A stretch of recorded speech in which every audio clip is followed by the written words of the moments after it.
This is Office Hours at Duke University. Today's conversation is with Dr. Amy Abernethy. She's going to be talking about caring for people with cancer. Everyone watching is invited to ask Dr. Abernethy a question. To do that, send an email to live@duke.edu.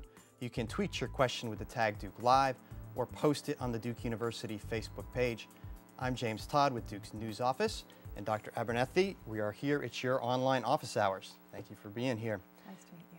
So let me just tell everyone a few things about you. You are an oncologist here at Duke and treat cancer patients in the Duke Hospital.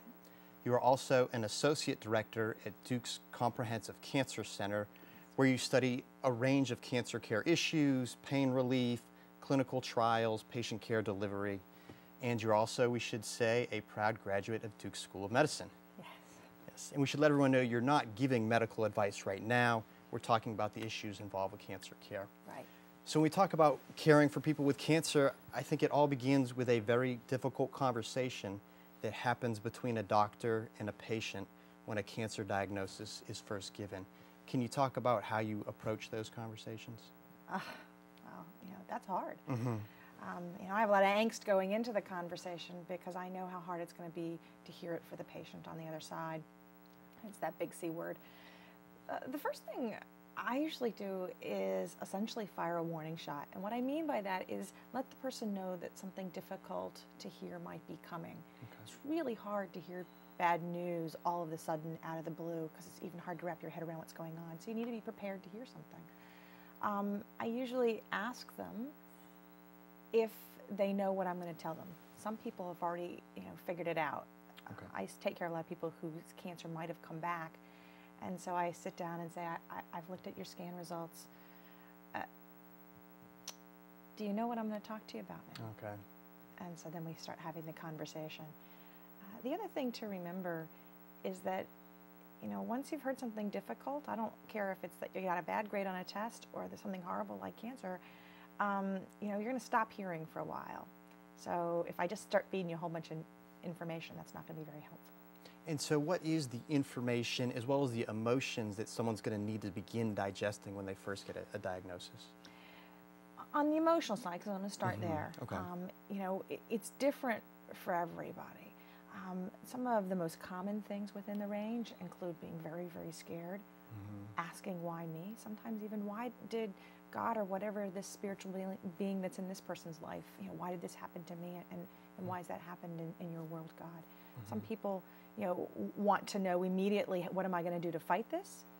Some people have already had their head wrapped around that this is what's going to happen, had already processed all that and is just ready to say, okay, so what next? So there's a whole range of different kinds of responses that are on the emotional side. The other part of your question was, what's the information that they need to be ready to get? The first part of the information you should want to know is, with whom am I going to work? Okay. So frequently you're getting this news for the first time, for example, from your primary care provider. So this is a doctor who's just removed a mole from your arm and looked at the pathology results and said, oh, this is not something that I like. I think this might be melanoma, a bad kind of skin cancer. Important question is, now who are you going to refer me to in order to figure out what we're going to do next? So I think that in the very beginning, that's a very important question. With whom am I going to work? How do I know that person's reliable? If your primary care doctor trusts that person, that's an important signal. And also you can go through all kinds of different resources to find that out. And then from there, there's a huge list of resources that we can talk about that go down all kinds of different pathways. And so let's talk about some of those. You mentioned that sometimes people will have the reaction of, I want to fight, I want to be part of my own care. People Google diseases, they join support groups. So what are some of those things that a patient can do? In the starting period, when you're just first starting to find out about a cancer diagnosis or somebody that you love has just learned about a cancer diagnosis, you really want just the basic information and beware of spinning off into lots of different chat rooms where people are having all kinds of different experiences, maybe early in illness or late in illness, because it can get quite scary if you don't know how to digest it. Resources that are highly credible are the best place to go in the beginning. American Cancer Society, so the NIH, the National Institutes of Health, at www.cancer.gov, exceptional resource.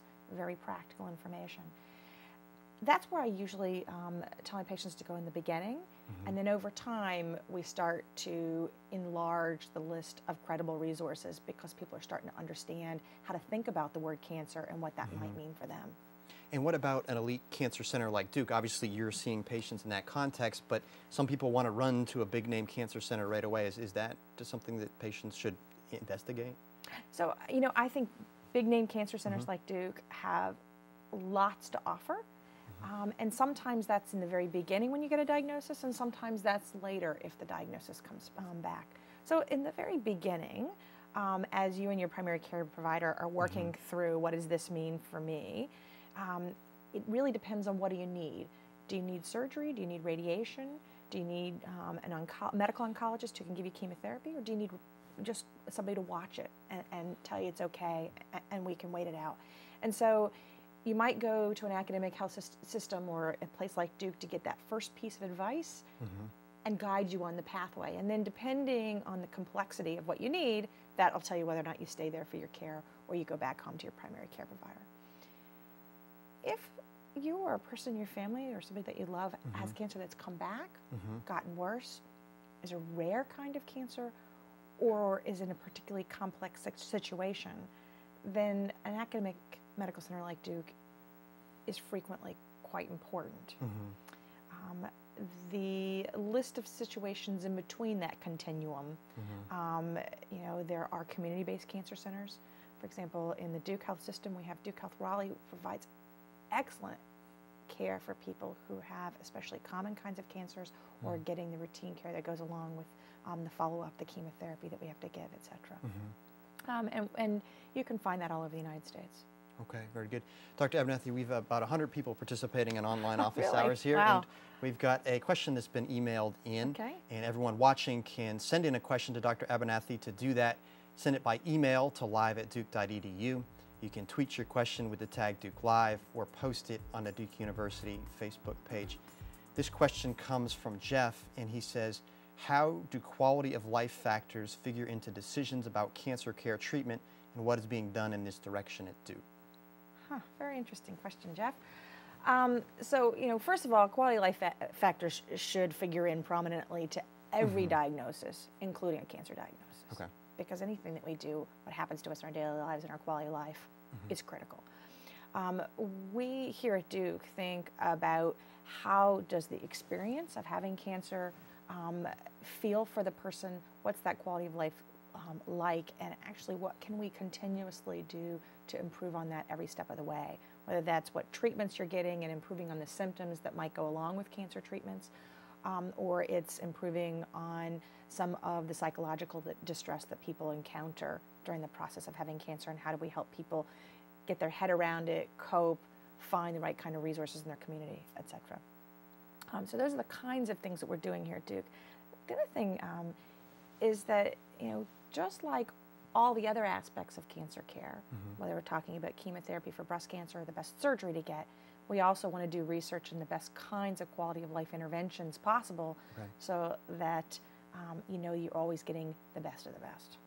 And what are some examples of these supportive oncology interventions, newer practices that address this quality of life issue? So, for example, one of the things that we've been studying is how do we provide better psychosocial care for people with cancer. We are studying right now one particular program called Pathfinders, which is a psychosocial intervention that helps people work through the process of obtaining balance in their life, promoting their spirituality. How do they take care of their personal health, including nutrition and exercise. And we're actually studying how does a composite program like that impact people's health, and what does that do to things like fatigue and psychological distress. And we've seen that psychological distress, despair improves for people who have been exposed to a psychological intervention like that. And Dr. Abernethy, what about when a patient's first round of treatments doesn't seem to be effective, and then you start to get into, well, clinical trials or alternative therapies or off-label drugs? How do you navigate through those options? So, you know, again, you need a trusted partner. Okay. And your doctor or the nurse practitioner with whom you work, that person really needs to be somebody that you trust and can have the conversation with you. I can't stress how important that is, because you got a lot to navigate, and you need somebody who's going to help you work through it all. When we think about any particular individual disease, that portfolio of options changes. So, for example, a person who has melanoma, which is the disease that I take care of most frequently, if that melanoma comes back, we very quickly look to a clinical trial, perhaps even off-label drug use, because those are not only the most quality of life focused strategies, they actually are probably the most effective strategies. Okay. In another disease like colorectal cancer, a clinical trial may or may not be the first thing that we look to, because with your trusted oncologist partner, you should be able to find drugs that are both FDA approved, so what we would call on-label, FDA approved for some other treatment, but now being used in the setting of colorectal cancer, so-called off-label, but approved, and then also clinical trial, and that you work through that portfolio with them. And now, what if a patient comes to you and is gotten into alternative therapy and says, you know, there's this herb, or there's this crystal, or there's this certain color light? How do you respond to those? Or maybe there are alternative therapies that are helpful in some way that might sound kooky. You know, so first of all, in the complex world of might sound kooky, I think we can never discount anything, really. Okay. You know, we're learning every day that the thing that sounded strange 20 years ago turns out to be quite useful. So we got to keep our eyes open, and that's important. At the same time, we can't have magical thinking. Because magical thinking then causes us to close our eyes to some of the things that may really truly help your particular disease situation or improve your quality of life. So what I try and do personally is, when I sit down and talk to a person, work through what do we know works and what doesn't work. And then if the patient that I'm talking to has something that they want to try, I also try and figure out whether or not there's any risk to trying it. Is it going to mean that they're going to discount or not take the treatment that we do know is going to work?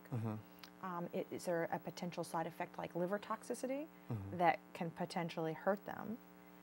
If not, I'm going to say, let's figure it out, but let's monitor what happens. There are some things, though, in the world of what we might call integrative health or integrative oncology, I think we absolutely do need to support. Like what?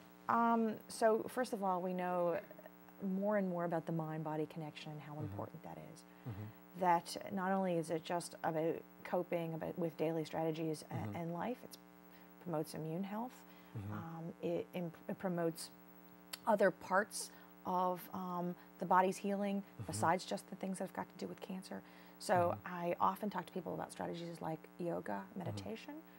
I frequently talk to people about nutritional strategies, although, you know, not you must eat 20 ounces a day of drug X or, you know, herb X, but more, how do we have a full diet of all the kinds of different fruits, vegetables, and other things that we need in order to stay healthy. I talk to people about sleep and how important that is to our overall health. And I talk to people about exercise, because we know that exercise not only reduces the risk of getting certain kinds of cancer, but also it's safe during cancer and cancer treatments. And for many of the cancers that have been studied to date, it seems to improve upon those cancers themselves as well. And when you talk about these alternative therapies, what about prayer? I mean, that's been much discussed. You know, there's and maybe that's not your area, but there's both.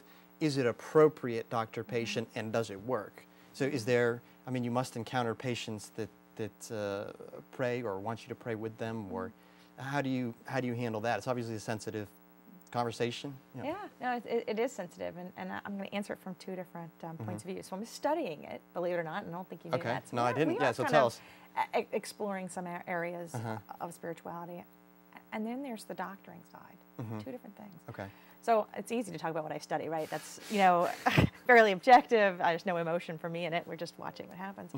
And we have observed within Duke Hospital that when, as clinicians, doctors, nurses, social workers, and other individuals working together to take care of patients, and patients feel like their spiritual health is being supported, they're more satisfied in their care, they're more likely to say, this has been a good hospital experience for me. Well, that promoted us to want to understand more about what was spiritual care for patients in the hospital, what does that look like and its direct impact on quality of life, and really what were the core components that if we were going to try and promote people's spiritual healing, we needed to figure out how to teach all the different kinds of care providers in the hospital to attend to. And so we're in the process of doing that right now. And one of the psychologists here at Duke has been working with us on a project that was funded by the Duke Institute for Care at the End of Life. Okay. So this is truly a Duke project. Okay, all right. The other side of what you asked, which is, you know, that sacred territory between doctor and patient, and how do you navigate the road when somebody asks you to do something that for them is very important but may be different than your own spiritual beliefs. So it's easy if somebody says, pray with me, and that's what you do every day. Right. It gets harder if you say to them, pray with me, and they don't pray every day. Okay. Or the other side of that is that they ask you to pray with them, and that's not part of your normal practices.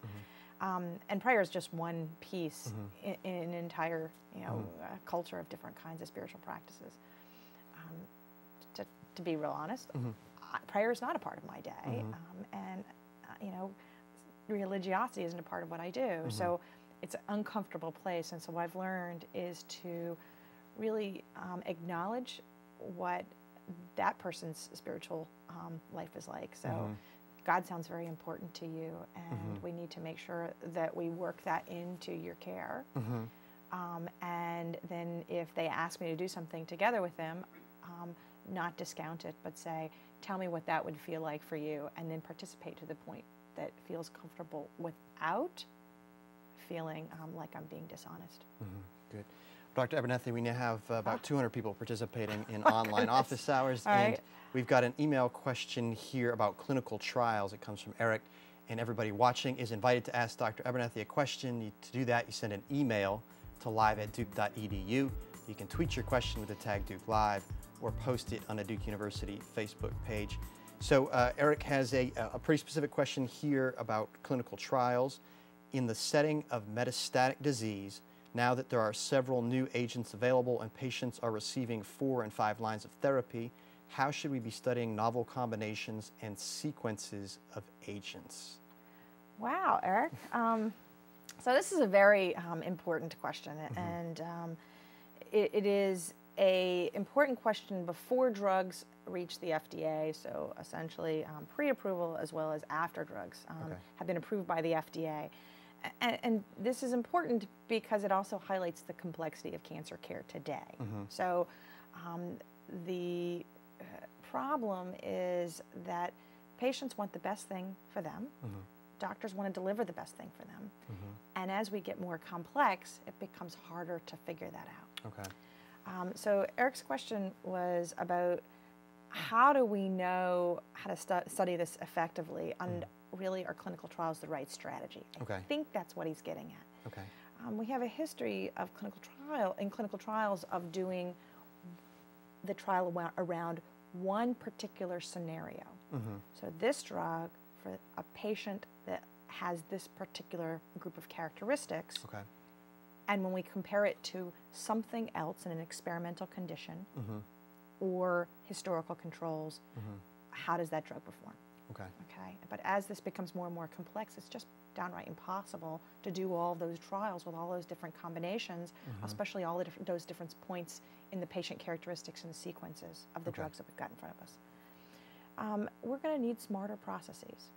We're going to need better methods in what we call comparative effectiveness research, which is using the kinds of mathematical models, statistical techniques, machine learning to learn from the whole breadth of data that are sitting in front of us in the future. We're going to need to superimpose on that smart clinical trials for this drug in this patient scenario, and then figure out how to meld that story together so that we can bring that information back to patients at point of care so that doctors can talk to patients together. I don't know if that gets absolutely to Eric's answer, and if he wants to send more, he can. Okay. We'll see if we hear back. So we're getting into big picture care issues here, and you've been traveling back and forth to Washington, D.C. Of course, there's a big conversation going on up there about healthcare reform. So what are the issues that you've been engaged with in terms of policy and practice for caring for people with cancer? So I've been engaged in several parts of this conversation. The first is the importance of information to our future. you know, it's interesting that many parts of the business sector, many parts of our lives in other ways, are highly informed, and informed in, you know, microseconds and microprocessing, right? But in healthcare, we've got a long way to go, partly because we don't want to lose the flavor of the doctor-patient relationship and knowing that care is personalized to me, partly because we don't have the right systems and processes in place to make this happen, and also lots of other different barriers and hurdles that have been in the way.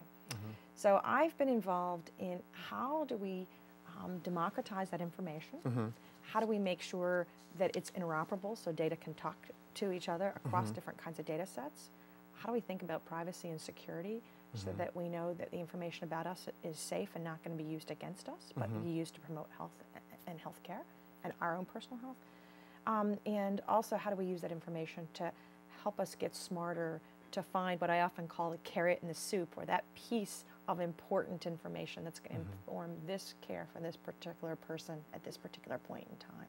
So really what we call personalized comparative effectiveness. And in terms of implementing something like this, it seems that everyone in Washington's trying to persuade somebody. So, so who are your colleagues? Let's put it generously. Who are your colleagues that you're working with to advocate for this idea? So you know, my colleagues come in different flavors themselves. Okay.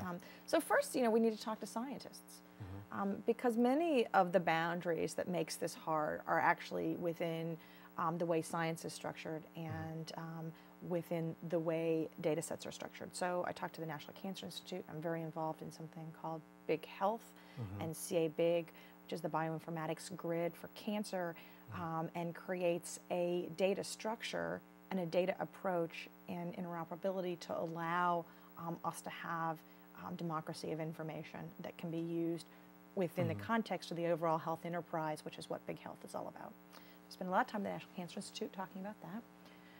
We talk about what the implications are for this in terms of comparing different treatments and finding the best treatment for this particular person, and we do that at the, frequently at the Institute of Medicine, and it's a part of conversation going on for several years now at the Institute of Medicine, especially around a concept that we call rapid learning.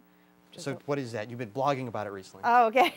So rapid learning has a number of different definitions, but at the point of care, the way I think of it is that the care of this particular person is informed by all the people who come before her, and her care is fed back or reinvested into the system so that we can learn from her care as well as everybody else for the next person coming along with similar characteristics.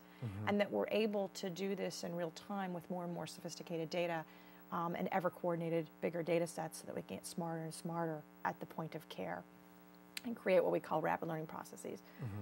The other part of the definition I think is really important is that it's about bridging the gap between research and sciences, so that between the gap between the clinic and the sciences, so that clinical care informs our scientific directions better, and that what we're learning in the sciences gets more quickly back to the clinic, so that a lot of the translational blocks that we have right now, where what we learn in the laboratory takes a long time to traverse to how I take care of patients, is really that hurdle's lowered and it's much faster, and we can then learn more quickly because it's gotten to the clinic.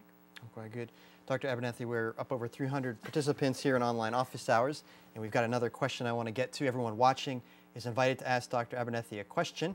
To do that, send an email to live@duke.edu, tweet your question with the tag Duke Live, or post it on the Duke University Facebook page.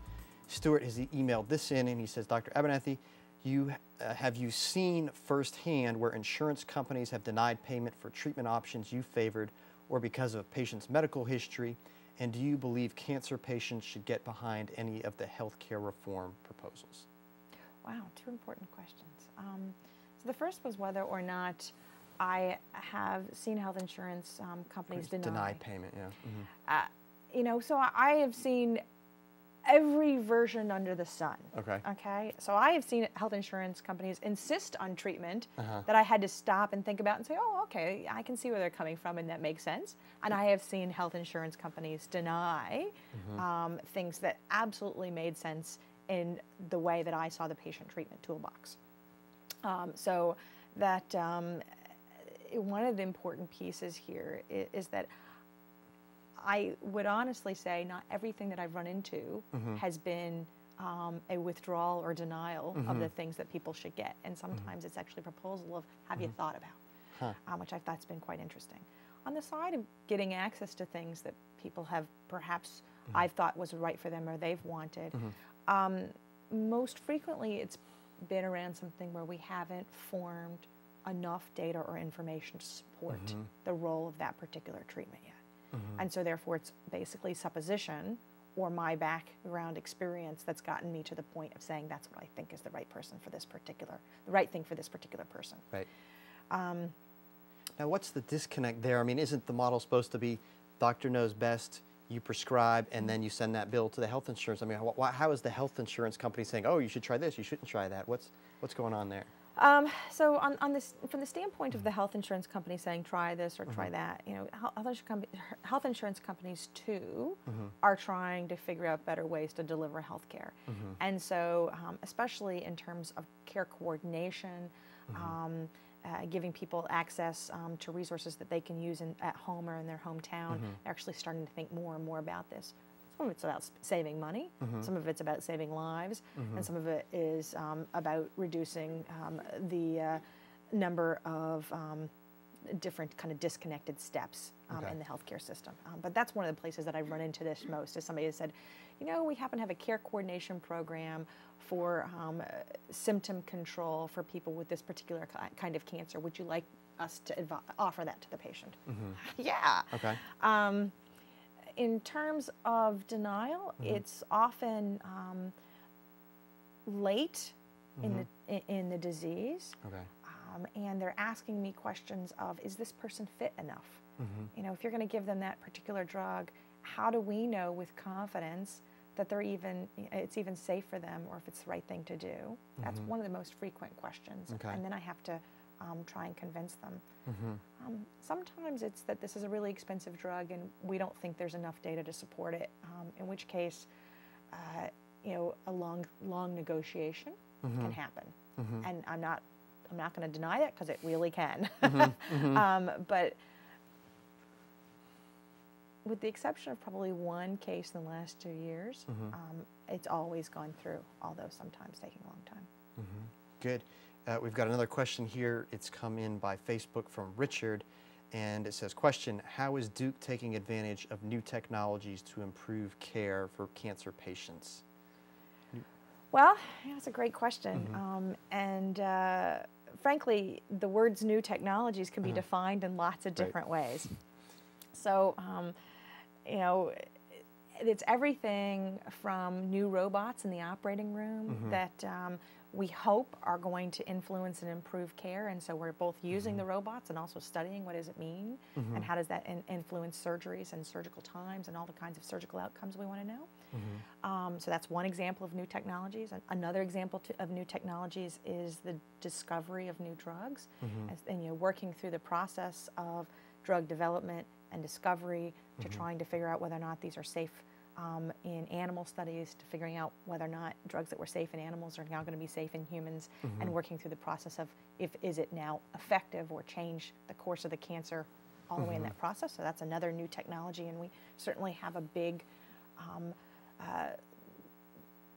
experience base as well as area of excitement in developing those kinds of new drugs and technologies for different kinds of signaling pathways, et cetera.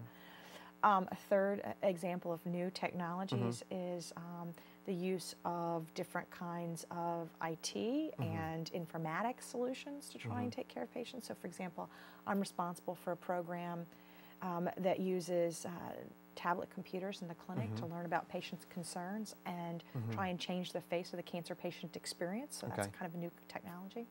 So a lot of different kind of examples.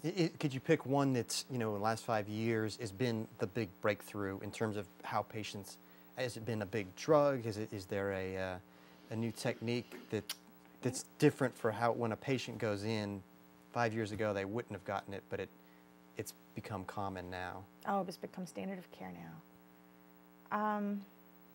You know, I think that probably the one that I would point to is not necessarily standard of care yet, but creates the most sort of excitement. What's that? And that's really been around the work of the genomics group and the Institute for Genomic Sciences and Policy, and thinking about how do we use really discrete and sophisticated information about this particular person's tumor and what that tumor might be sensitive to in terms of different kinds of treatments, and how should we learn to treat this person's tumor better by having different, for example, concoctions of drugs, etc. I think we've got a long way to go. Lots that needs to be done, but certainly it gets you excited to think about the fact that people have extended their approach to actually asking, this is what we see in the lab, and here's how it actually applies to patients. There's an interesting point there, because your colleague David Goldstein did an online office hours, and this is just exactly his area, but one of the things he says is that some of this genetics research is overhyped. I mean, there's more promise than, do you agree with that? Absolutely. Can you tell? You know, so it gets us excited, but you know, just like anything else in this world, you know, suddenly it's on CNN and it's on every single every single person's desktop, and you know, we're all talking about it, and then we realize that it's important, but it's still only a small piece of the story. Or it's not as reliable as we thought it was going to be. Or perhaps it's only appropriate for a small segment of the population. And I think we're still learning all of that. The other thing I'd like to say, and this goes back to that question about, you know, sequencing of drugs and what how are we going to know which one works in different clinical trials. You know, we are complicated beings. And so ultimately, in this world of personalized medicine and using genetics and genomics and some of the things that David Goldstein talked to you about, that is probably only one piece in a series of different variables or characteristics that all need to be tied together as we figure out what is happening for this particular person, their particular tumor. And the easiest way to think about that is it's not just a genetic or a genomic test, but it happens in the context of a person who's 40, who is also previously exposed to certain kinds of toxins in the environment, who also has diabetes. All those other things are part of the story too. Good. Well, Dr. Abernethy, we've got another question. So Eric has followed up. Oh, and Eric, so, hello again. We'll hear from him again. And everyone watching can send in a question for Dr. Abernethy. To do that, you send it by email to live@duke.edu. You can tweet it with the tag Duke Live, or post it on the Duke University Facebook page. And so here's what Eric says. He says, do you see value in conducting large observational registries to guide treatment decisions and generate new hypotheses for traditional phase 3 placebo-controlled studies? I'll read it again if you want. I got it. Okay. What's the answer? It's interesting because I think I know, I don't know who Eric is, but I know exactly where he's coming from. So the answer is absolutely. So we have had a history in cancer of you know, several decades of registries. So the idea of collecting information from every single person who touches the system with a newly diagnosed cancer is not novel. We have actually been doing that for a long time. But we're going to need to be more thoughtful about how we collect that information and get discrete or discriminate data elements, so all the different pieces of the story written down within what we call registries, which are large databases of all the different people with cancer and all the different cancer types, so that those registries can then help us distinguish between different kinds of cancer patients, understand what seems to be working and what's not working. And then we're smarter about deciding which clinical trials we need to do, so that if we see a signal and that signal looks like it suggests a drug's working, but we need more experimental data, we can do trials for that particular situation, and we're not just, you know, taking stabs at the dark. And maybe also some of those registries and some of those analyses say the signal is so overwhelmingly clear something's working or not working, and we don't need to spend our money there to answer that question anymore. We can take those registry data and use them to inform what we need to do next.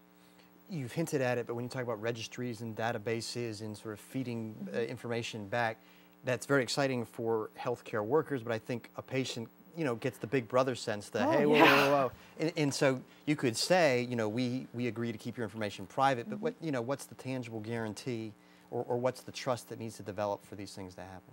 So this is one of the reasons I have a lot of these conversations in Washington, because, you know, we're struggling with this, and obviously the answer is going to be somewhere in the middle. So there's some individuals within the conversation who are really, really adamant, so much around privacy that it's hard to figure out any opportunities around data sharing, et cetera. And other individuals who say, oh, that stuff doesn't matter at all.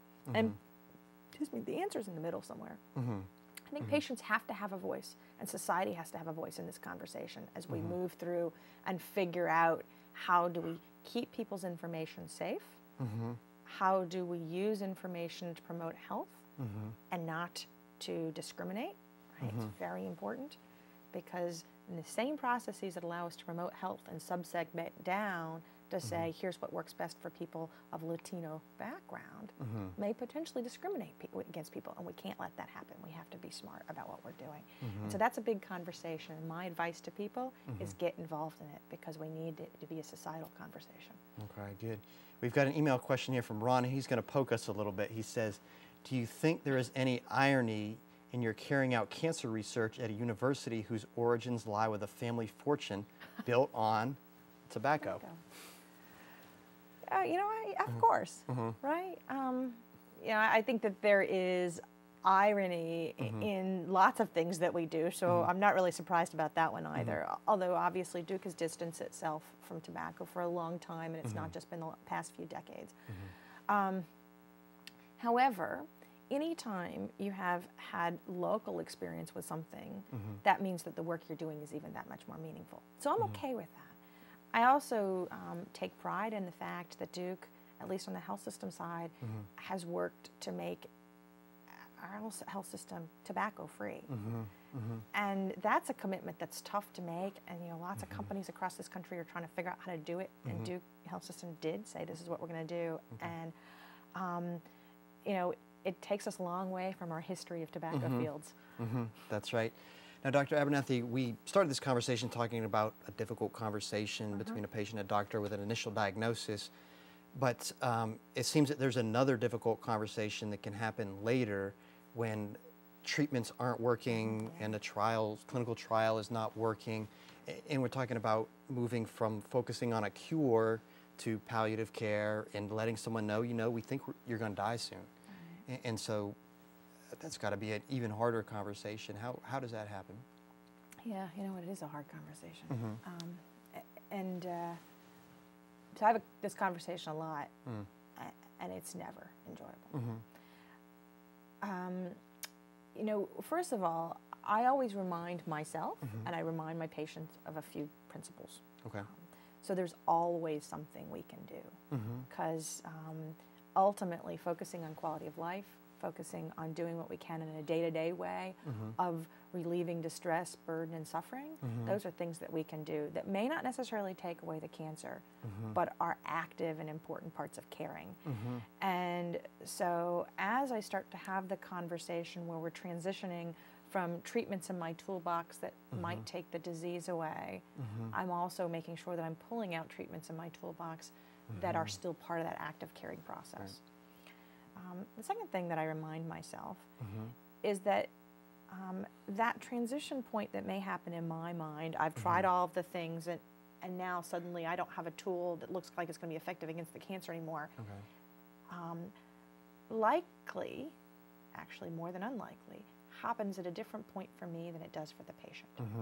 So as I'm going through the steps of changing from one treatment to the next or one tool to the next, I often talk to the person about a series of options, including clinical trials, as well as not treating the cancer anymore, but still supporting your care. And so I have that conversation several steps along the way, so that by the time we get to the point of not having any anti-cancer focused tools, it's still a conversation we've been having, and so it's not a surprise. There's obviously all kinds of ethical issues bound up in that, and I don't know, I'm sure there's not an ethical checklist that you can go through, but what are some of the issues that you're working through in your own mind and that you're talking out with the patient, because it's as the patient's obviously actively involved in those decisions. Yeah. Well, so there's a lot of different, a lot of different ethical things that's going through my mind. So the first ethical thing is I have a right, I mean, not right, I have a responsibility to do no harm. Right? And I have a responsibility to this person not to abandon them. So even though sometimes it's easier as I get into these more difficult conversations to let somebody else do it, or to have the conversation and then walk away and let, for example, hospice come in, that's not ethical within the context of how I think of taking care of patients. Because my ethical relationship is not to abandon them. Now, I may need to bring somebody else in to do the majority of the caring because they're better at it than me. But that's because I'm bringing in the expert, right? Second ethical piece is that I have to remember there's lots of different values and judgments in this, and there's lots of different family complications that I can't forget about. So, for example, some people want to be put on a ventilator or kept alive in the intensive care unit, and some people don't. And so I can't just assume I know what the answer is. I got to have the conversation. A third example is that ethically, I can choose a lot of things, but in oncology, we're starting to talk about the words financial toxicity. What's that? And so financial toxicity is I can choose a lot of things that may or may not be paid for in the system and may or may not benefit this particular individual. And if I don't think carefully, both in terms of benefit and cost, and I don't present that to the person who's sitting there, there is a stress that happens to that individual that I don't see and only happens when they get home or to their family after they die that I have taken absolutely no responsibility for. And so in the world of financial toxicity, we actually have the conversation with patients. Here's what I know about the cost of this for you and how we think about that. And so it's a hard conversation to have. Nobody wants to have it. But I think it's a part of the reality of 2010. And now we've been, I think, appropriately talking about all these issues, mostly from the perspective of a patient. But I want to know, what about you? I mean, you are interacting with very sick people, sometimes dying people. That's not easy, but you come to work each day. So what keeps you going and allows you to persevere through all these difficult conversations we've been talking about? Well, I never thought you were going to ask me that one. Well, some days it's hard, right? You know, so some days you think to yourself, okay, maybe it'd be much easier if I don't come to clinic today. You look at the list and you think, oh, God. So the way I get myself through this is I remind myself that the reason I do it is because, at the end of the day, if you can make just a tiny bit of difference in aggregate, right, it starts to be a bigger bit of difference. And I have this picture that I use. And the picture is sort of this cancer patient experience and sort of the aggregation of suffering that happens over the experience. And I call the top line the misery line. And my job is to try and reduce the misery line just a little bit. And so I remind myself that if I can do little things, even if it's just having the conversation or not abandoning people, then that's probably beneficial somewhere. And it makes sense to show up again. So. Yeah, and in talking about these end-of-life issues that you've studied hospice care, I think it's a little hard to say it, but what is good hospice care? I mean, given the circumstances, what is better hospice care compared to worse? I've seen all kinds of hospice care. So, good hospice care focuses on quality first and thinks about the financial arrangements second. Now, the realities and complexities of hospice care is that it's a capitated system. They only get so much per day to take care of this particular individual. And if they're constantly in the red or underwater, they can't operate. And so then they have to close their doors. So they have to think about the finances. All right. But in my observation, hospices that think about the finances too much and don't say, how are we going to provide the best care first? And then what does that mean on the financial side? Seem to be the hospices that I am not as proud to know. Okay. Does that make sense? Yes. Got it. Good. We are well into our hour of Yeah. office hours here. So as we start to wrap up, you know, we've been talking about some very hard issues, but thinking big picture, you blog for this blog, The Age of Personalized Medicine, Yes. that is promoted by the Personalized Medicine Coalition. So in 5 years, in 10 years, what might be examples of personalized medicine when someone walks into a hospital and is being treated for cancer? What would be visibly different or experientially different from a patient 5 years, 10 years ahead? Wow. So in my visual representation, or the world of personalized medicine that I hope we get to, we'll understand better about who you are as an individual, and that includes all the complexities of biopsychosocial self. And also includes the complexities of your disease and you know, what goes on at the DNA level. And that we will tailor care to be more closely aligned, so the kinds of providers who work with you know who you are coming into that conversation, or how to get the information to make that smarter, and then can inform that conversation because we've been able to search through all their similar examples to get to the point of understanding what's going to be the most effective treatment for you. That's 20 years from now, right? So backing up 5 years from now, which is kind of what you asked, I think 5 years from now it's going to be a less discrete version of what I've just described. So for example, we might have better information about who you are, your preferences, your psychological health, and the symptoms you're experiencing, and we start to bring together education and psychological care that can be better matched because we know how you learn, we know what your coping style is, and we understand what symptoms you're suffering from, and we're able to bring together personalized care scenarios that bring all those kinds of things together. That we think about the environment where you receive care, so that the environment is more structured to be about you, and that we overlay that with smarter and smarter care for your tumor. Some of the things we're starting to do right now is predictive models where we say, your age is 41 and your hair color is brown and your eye color, you know, we actually, brown's not in there by the way, but your age is 41 and your disease is a stage 2 and you have a particular biomarker that is X, and with that, the right chemotherapy concoction is for drug Y. And if we overlay the environment with better psychological care and care for symptoms, and smarter drug targeting for who that person is and their biomarkers, I think that's where we will be 5 years from now. Good. Well, appreciate you doing these online office hours. Dr. Abernethy, so maybe is a final question to go out on is someone who's considering your job. So a student here at Duke or someone that shows up on the first day of medical school when is really scared and really nervous. You've talked about how difficult it is, but you know what? Why would somebody want to do what you do? So it's a joy. It's I mean, it's a true honor, right? So I think that the reason you want to go to medical school, so it's really interesting. Don't forget that. It's quite fascinating. And science is very cool. But above and beyond that, people are truly beautiful. And they let you in their lives. But they expect of us that we're going to do something right for them.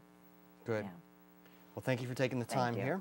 And everyone watching who wants to follow Dr. Abernethy's work, you can do that on the Duke Comprehensive Cancer Center website, and that's cancer.duke.edu. There'll be a recording of this office hours session available on Duke's new Duke On Demand website, and that is ondemand.duke.edu. And you can return to the Ustream channel next week on Tuesday at 6 p.m. We're going to have a live interactive webcast of the popular course Sampling Soul with Professor Mark Anthony Neal and Grammy Award-winning producer Ninth Wonder.